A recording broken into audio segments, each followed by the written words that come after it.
I'm happy to be joined by the number 8th ranked bantamweight on the UFC roster, Jimmie El Terror Rivera. Jimmie, how you doing? I'm doing good, man. Just got done with workout with Trizano right now. Trying to get some rounds in the bag and stuff like that, and just work and, I guess soon test out my injury and see how I feel and get a fight. Very nice. How's Trizano looking? He's looking great. He's looking great. He's back to it. The whole team right now, the only thing we're missing is training partners. We're all running, lifting, strength training, everything we can't do on our own.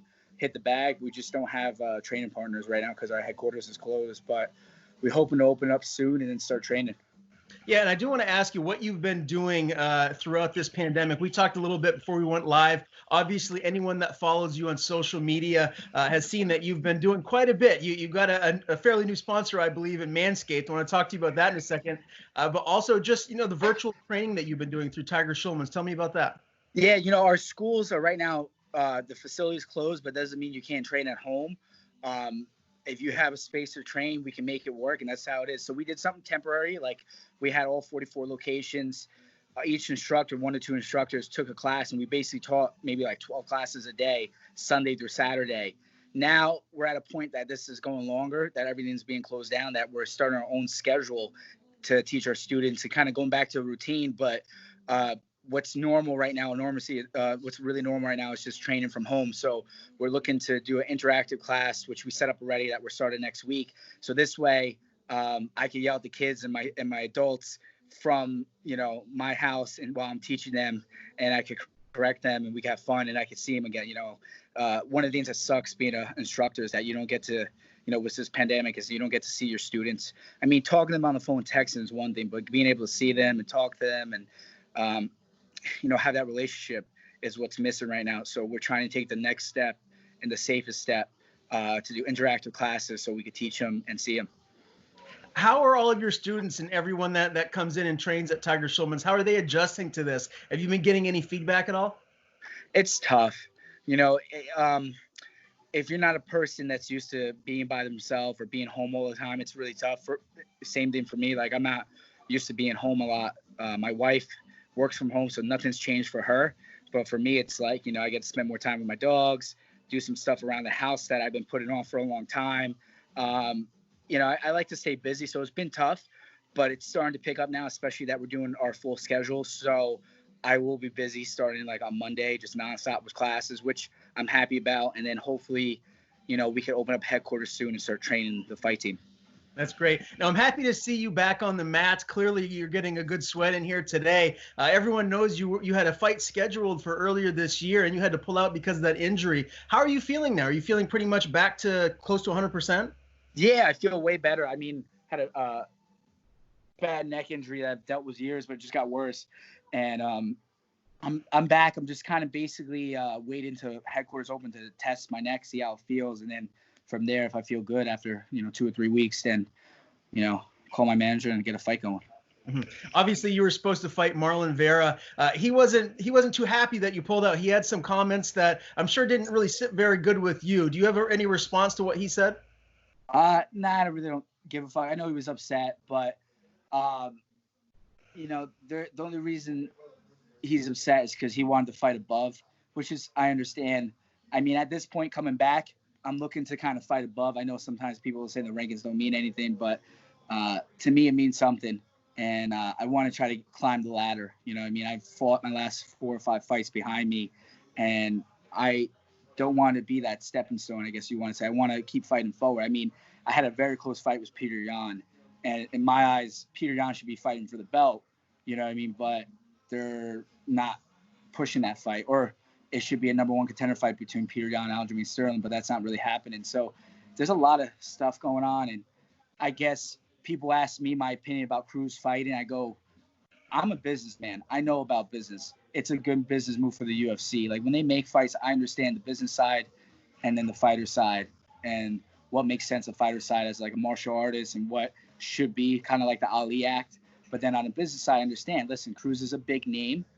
He said it before, like, if they call you for a title fight, he's not turning it down. Is he going to win? Is he going to do well? I don't think he's going to do well.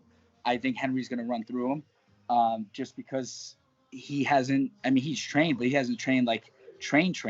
he's been commentating and traveling and all that. I mean, he's been home, but is he really training with people? So you really don't know. But I just feel like Henry has the big upside on the fight, and I think on the same time, Henry wants to kind of, make his presence solid and fighting people that were well known. But I think at this point, Cruz is on his way out, and you've seen it. He hasn't been able to make any fights with me, Lineker. There was someone else he was supposed to fight, I think, too. He couldn't make it. So business move. I know UFC. For Henry, I understand why he's taking the fight, but I think it's an easy fight for him. Yeah, you must have done an interview or two before in your day, because you basically answered my next couple of questions that I was going to ask. So we'll move. Didn't do an interview at all today, but I just assume that's where it's going, and that's my opinion on it. I mean, I sometimes I laugh. My manager, I laughed, because I always ask for a hard fight. I always want to fight. Like, honestly, I would love to fight Pirion again. I would like to fight Moraes again. I would love Sterling. I'm not gonna lie to you, I didn't show up that night. Kind of how Cerrone was when Connor. Donald showed up, but Cowboy didn't show up. That's how I was with Sterling. I made some mistakes with my weight cut, and it showed in my fight. Like, I didn't get hurt, but I also didn't fight. So it happens. But my problem is that I did such a good job in my fight with Pirion that the only people that want to take a fight with me that's gonna gain something out of it, and I'm not gonna gain shit out of it. So that's what happens. People are scared. I mean, when you watch that fight, if you just change the last 10 seconds in the first, or 15 seconds in the first or second round, I come out with my hand raised for that fight.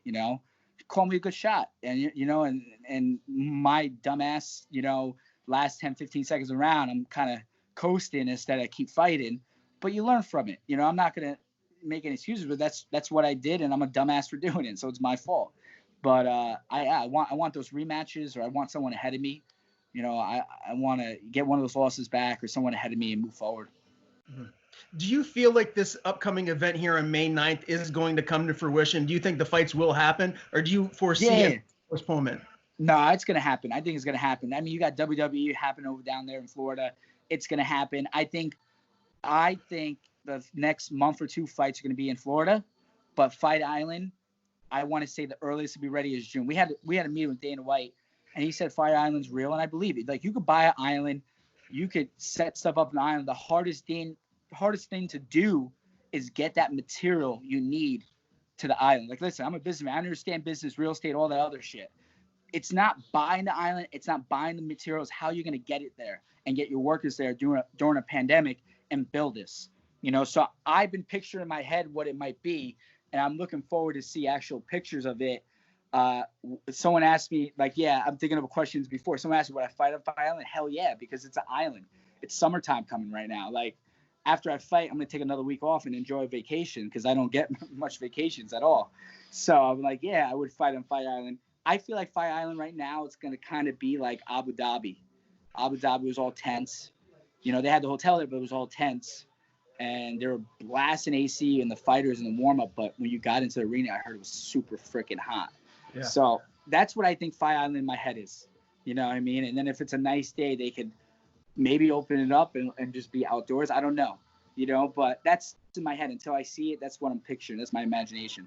Is there any other fight coming up on May 9th that you're really looking forward to watching, other than obviously the bantamweight title? I mean, this card is stacked. The whole card is stacked. Off the top of my head, obviously Tony and Justin, the bantamweight fight, and then there was a couple fights that fell through. So I don't remember the whole fight card. All I remember is that the fight card is stacked, and I'll definitely be watching and supported. Like, I'm looking forward to it.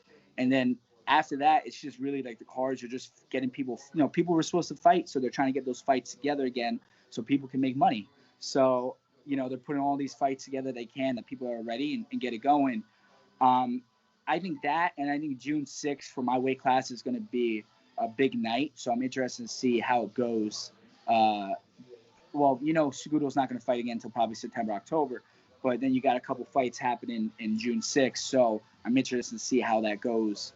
And how the bantamweight division kind of plays out. I had my injury, and then I had an estimated time of like 2 months being out, and there was supposed to be some big bantamweight fights happening, and that fell through because of the whole pandemic. Later, Triz. Y'all, I'll talk to you later. Set up another time.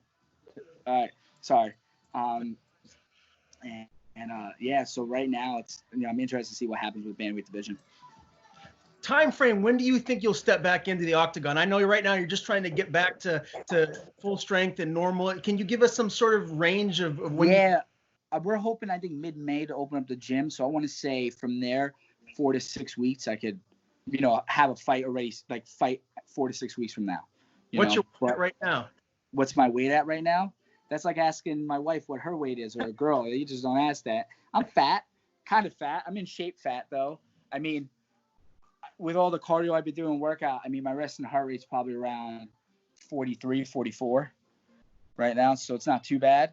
I'm not too fat, but I mean, like, I woke up this morning, had frosted flakes, and my cardio coach, nutritionist, calls me, and I'm like, yo, guess what I'm eating right now, Frank? He's like, what? I'm like, frosted flakes, and I'm dipping some double stuffed Oreos in the milk right now. I'm not going to lie. I'm enjoying it so much. And he's trying to get down. He's like, got to go on ahead and make weight. And for me, he's like, all right, what do you want to do in 4 weeks goal-wise weight? I'm like, nothing. I'm like, once I have a fight come and I sign the dotted line, then I'll lose that weight. You develop a complex as a fighter with cutting weight and all that. So I'm enjoying it while I can. But basically, I don't know, I guess you want to say I'm doing what I preach my students not to do. I'm eating what I want in a way, and working out to burn it off. Have you caught up on any good series on Netflix? Is there anything that you can suggest to people to go out there and watch during some downtime right now? Yeah, so How I Met Your Mother was on Netflix for a while, and I loved it. It was 20-minute episodes. So my wife was a big fan of The Office, so she finally got me hooked, and I didn't like it until after the 3rd season. She was like, watch from the 3rd season on. Like, I watched the first 2 seasons a little bit here and there. I didn't really pay attention, but I got hooked on that. Tiger King was fucking crazy. It's just crazy that people out there still exist. Carol Baskin definitely killed her husband. There was a couple movies that came out, like Extraction was Chris Hemsworth. That was really good. It was just straight into the story action. I like action movies. There's another one, Outer Banks, that came out. I didn't start yet, but it looks good. The Gentleman with Matthew McConaughey and Charlie Hunnam. That I watched was dope. I mean, there's a couple things I still got to watch, and a couple things I watched already. What stands out in my head the most is like Tiger King, The Office, Netflix, wherever movies there are. I know Extraction was one of them, and there was one other movie, but I can't remember the name off the top of my head. Have you seen Ozark? Oh, Ozark. Yes. Great. Love Ozark. It just keeps getting better.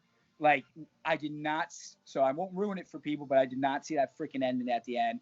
I fucking couldn't believe what happened, but it makes sense after you see it, and I'm not going to give it away, but great fucking finale at the end. If you haven't watched Ozark, you should definitely watch it. What's very interesting is I didn't realize until the 3rd season that Jason Bateman, I don't know if he wrote it, but he directed the whole series, and I was very, very surprised, and I was like, wow, that's really, like, talented to direct this season and be starred in it too.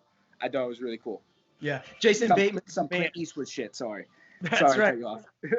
No doubt. Yeah, I totally agree. Jason Bateman is the man. Now, I do got to ask here, I don't want to keep you too long, but I know a lot of people that are out there that are hardcore UFC fans that follow the bantamweight division in particular. They want to know, I guess, where your head is at right now. You've talked about it before. It seems like your confidence hasn't wavered a bit, but you have lost 3 of 4, and that's not normal for you. You had a phenomenal record right up until these last couple of fights. Where is your head at right now? Do you feel like you're going to come back stronger than ever?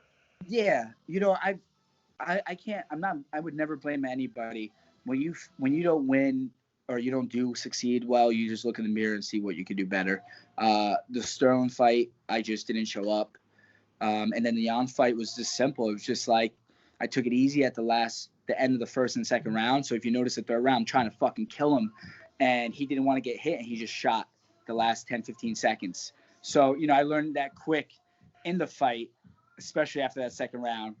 But it's something that I learned and worked on. And now, when I was getting ready for the Marlon fight, I was, 15, 20 seconds left. I'm still fighting, and, it's practice. It's some repetition you got to do over and over again.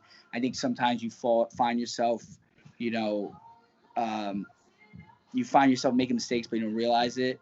And then I realized I was coasting even in training. So that was one of the things that won't happen in my future fights, is that 20 seconds left, or I hear the 10-second bell, I'm gonna fucking balls to the wall, keep going. Turn it up, yeah. So you said you want to come back summertime. Hopefully June range is when you'll fight next. It seems like you don't really care to have that rematch, or I guess that fight rebooked with Vera. If that's who they want you to fight, is that a fight that excites you, or is there someone else? Nah, it doesn't excite me. I mean, you could ask anybody, what do I gain from it? You know, I don't really gain anything. If anything, I would like a rematch with someone in front of me to fight. There's nothing, you know, my biggest thing is that I've said it before, man, I don't really give a fuck about the money. You know, I have a career after I'm done fighting. It's about being able to get to the belt. You know what I mean? Some people care about the money. I don't. That's my manager's job. I don't care. The money's a bonus check for me. My thing is get into the belt. And I'm straightforward. Like, they might cut me if they try to do that fight again or something. I'm like, all right, you know, they want that fight. Some reason Sean Shelby really wants it. And I don't understand why, because, you know, I have nothing to gain from it. There's nowhere moving up. So that's, you know, if that comes, that's something we'll have to figure out. But I see myself, like they say, rankings don't mean anything, but it means something to me. So fighting up, whether it's 7, 6, you know, moving up makes a big deal. I mean, also looking at, they had Cody and a standout fighting, so that should be interesting. I mean, whoever, you know, I could see whoever, depending on the time frame, whoever wins that fight, maybe I could take a loser or something like that. Or I actually thought me and Frankie would be a great fight, just because he came off a loss, I came off a loss. Pedro and I would be a rematch, so it might be a good fight too as well. I'm trying to think who else came off a loss. I would love to fight Marlon Vera before he fought Aldo, but that didn't happen. I think they're going to push the Aldo fight for Henry come September, October time, if Henry wins against Cruz, or that's going to be the next contender, which should be interesting, because the next contender should really be between Jan and, well, that's tough because you got Jan and Marlon, but then I think you might have Sterling and Sandhagen going to fight too. It's at June 6th, right? I think that sounds right. Yeah. I think that's June 6th. So, like, that's what I'm saying. Like, you got Marlon and Jan, Aljamain, and Corey Sandhagen, and you got Cody and Sansa. So, like, right now everybody's tied up in front. So maybe, you know, I'll wait a little longer and let my neck be 100%, so I go in the octagon. I mean, you know, going into my last 2 fights, you know, except for the Dotson fight, felt really good. But the last 2 fights, I had injuries I dealt with.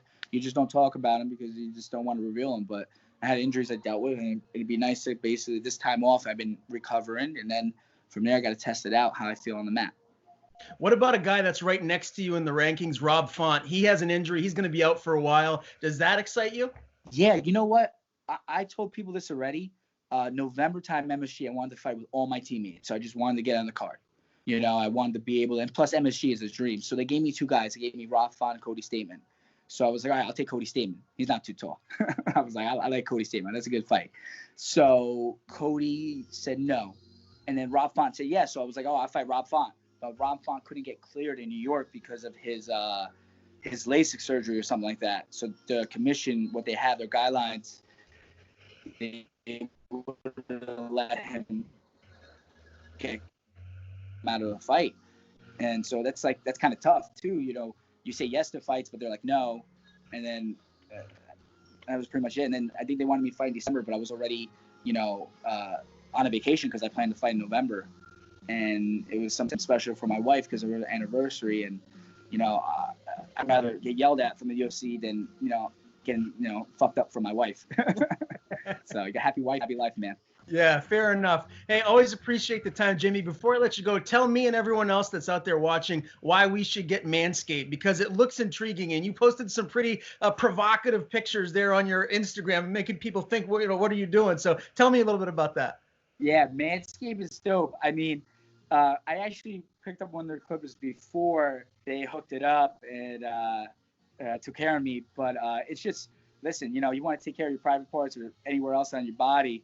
You know, you're not going to have to worry about, you know, cutting yourself or, you know, pulling out an ingrown hair or anything like that. They got some protection for you. It's dope, everything they give you. I mean, they have a lot of cool products that are people who are into grooming themselves, face or, you know, your other areas. It's dope. And they got some funny stuff and some cool phrases to wear or to, like, just things they send you that you can, you know, your balls your balls will love it. I mean, you can't beat it, you know. So I love it. I try to be like, because I have kids and stuff, so I try not to be too bad on Instagram because these young kids follow me and stuff, especially my students. So, but I put that up, and I just thought it was so funny that I got so much likes and everybody laughed. But at this time right now, with everything going on, I put that up, and I was like, we got to do something funny. I told my wife, take the pictures, let's get this going. And then I put up pictures of one of my dogs when she was a puppy, because there's so much fucking negativity, especially in the news. And sometimes the news just blows it out, and it's like, I know how it is. My mother-in-law is an ICU nurse in PA. She's 2 hours from the city. I'm at 40 minutes from the city. I work in the city. I know how it is. So with that said, there's so much negativity in the news. It's just good to get some positive and get some people laughing. I can't see anything more about some ball pictures, some funny pictures, and then like puppy pictures gets everybody all the time. So I put up some of my favorite puppy pictures just to cheer people up. And I'm hoping to do something else soon with something else funny. I just got to figure it out. Brainstorm right now. Yeah, well, you're doing good. You clearly are a great follow. On Twitter, it's at Jimmie Rivera 135. Instagram is just Jimmie Rivera. Tell me real quick, what kind of dog is that you have? It looks like it's one of those ones that is going to grow to be like 150 pounds. Am I wrong? No, you're right. So my baby girl is almost 2. She's about 115. The girls aren't that big. Duke, though, is 130, and he's only a year old. He's 14 months old. He's 130. He should probably get to 150. His head hasn't even got that big yet. His head still has to get bigger. But they're Leon Bergers. They're like the same as they're in the word class. They're the same as a Newfie or a St. Bernard. And honestly, they're like, oh, sorry about that. Someone's giving me a call. They're like one of the best dogs ever. They're not high energy even as puppies. They're super cool. They play 5 or 10 minutes, and then all of a sudden they're like chilling out and hanging out. They're big dogs. They do shed like fur balls, especially during the seasons change. But besides that, they're super lovey dogs. Unless, there's been an instance where like the mailman, Harley hates the mailman. So the mailman's been a little negative to my wife. So, he comes around. I can't say I could hold my baby girl back from attacking him. So, well, I love the pictures. Dogs are the best, man. I've always said dog is God backwards. It's his way of teaching us what true love is, unconditional love. That's dope. I like that. I like that a lot. I'm going to use that. I'll give you credit. I'm going to use that. That's dope, Ryan. I appreciate that. Hey, you got it, man. Before I let you go, if there's anyone you'd like to thank, the floor is yours. Yeah, I always like, throw out my sponsors. I got Tiger that takes care of my equipment, all that. NutriBio for my supplements. Manscaped for my grooming. Not really here if you notice, but I can't show the other area. I was going to say, I'm fucked up now. Eat Clean Bro. Eat Clean Bro, love them. If you guys can't get food, order Eat Clean Bro right now for the pandemic. It's been great. It's helped out, so many of my friends. One of my good friends is Brandon Gilbert, if you know, he's a country singer. I got him hooked on those freaking protein pancakes. Him and his wife, they love it. I told him, like, these, you got to order these. I called Jamie. I'm like, Jamie, send them some protein pancakes. Send them out. They're hooked. Love Eat Clean Bro. And, I just want to thank all those people that helping out and supporting, even during these tough times. Hey, always a pleasure to talk to you. Stay safe out there, and I look forward to having you back on the show here in the near future. Sounds good, man. Have a good one.